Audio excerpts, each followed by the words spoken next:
Okay, let's have a go at balancing this equation. I'm going to say from the very beginning, this one is quite challenging, so you'll have to really concentrate.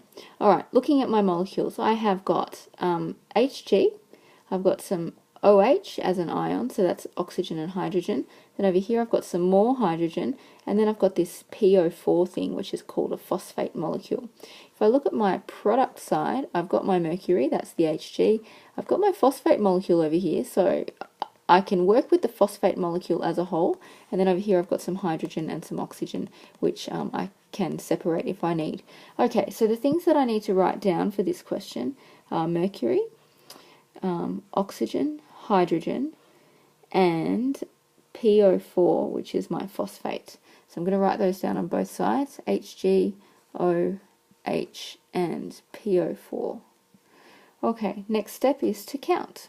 Okay, here I have one mercury, and I'll count the phosphate as well. That PO4, I've got one of those as well, so I'm going to put them in first. They're the easy ones. So that's times 1, and that's also times 1 for the phosphate. And now I'm going to check my hydrogen and my oxygen.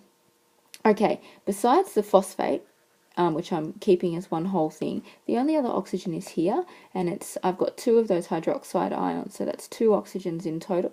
So that's times 2. And for my hydrogen, I need to be careful because I've got some hydrogen there plus some more hydrogen here. Okay, so that's H times 2 plus H3, so that's 2 plus another 3, which makes 5 in total. So H times 5. Okay, now same thing, but on my product side now. Mercury, I've got 3 of them, and 2 of these phosphates now. That you can see that my polyatomic ion is in brackets because I needed 2 of them. So 3 mercuries and 2 phosphates. Okay, so that's times 3 on the mercury. Oops, that's a bit messy. Fix that up. Times 3 on the mercury and times 2 on the phosphate.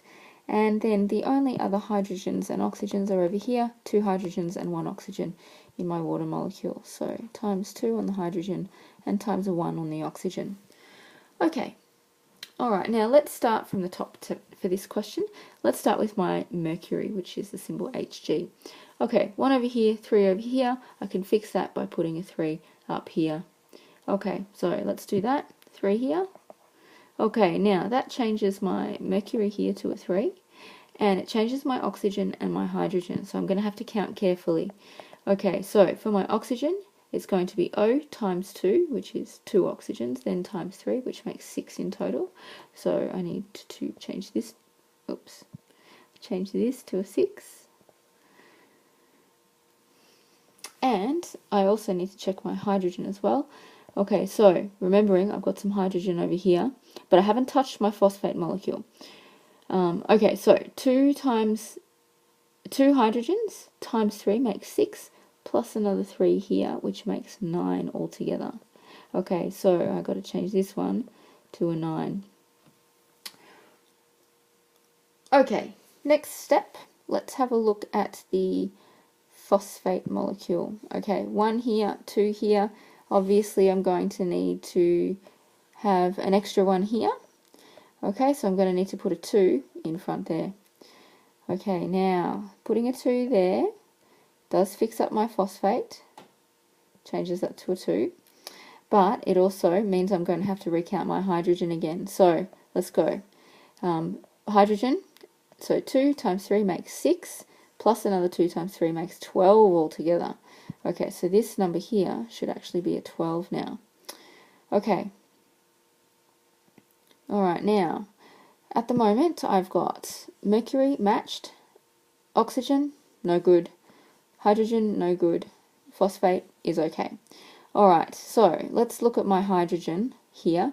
12 and 2. If I want this to turn into a 12, I need to multiply by 6.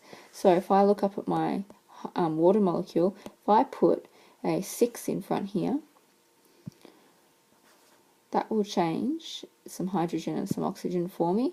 So my hydrogen will change to a 6 times 2 will give me 12. That's good.